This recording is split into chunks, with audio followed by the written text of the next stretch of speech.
काम गर्दै गर्दाको त्यो मैलो छाङ्गा लाएको त्यो फोटो त हामीले कहिले पनि हाल्दैनौँ घरतिर। घरको मान्छेलाई दुःख नहोस्, मेरो छोराछोरी त गाह्रो काम गरिरहेछ भन्ने नहोस् भन्नलाई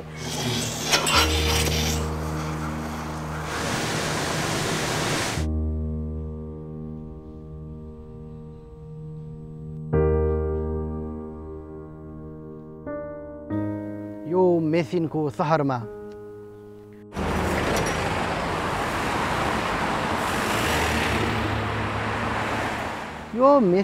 सहरमा ममता छर्केर हाँस्दैनन् बेली चमेली र मखमलीहरू, गाउँदैनन् चराहरूले शान्तिको गीत।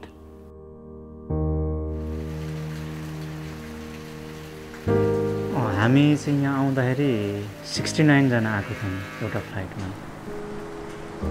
मेरो चाहिँ 64 थियो मेरो नम्बर, अनि त्यो साथीको 66 रहेछ। पछाडि 3 महिना पछाडि आत्महत्या गरेको न्युज आयो। सोलुखुम्बु तामाखानी निवासी रामप्रकाश रेग्मी मगरको गत मङ्गलबार मृत्यु भएको हो। मङ्गलबार नाइटमा जानुपर्ने उनी काममा नआएपछि कोठामा हेर्न जाँदा उनी मृत फेला परेका थिए।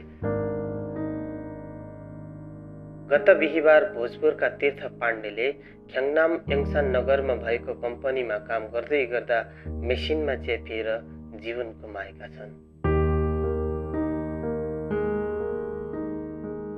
यो मेसिनको सहर हो साथी, यहाँ मान्छेले मेसिन चलाउँदैनन्, यहाँ त मेसिनले मान्छे चलाउँछन्।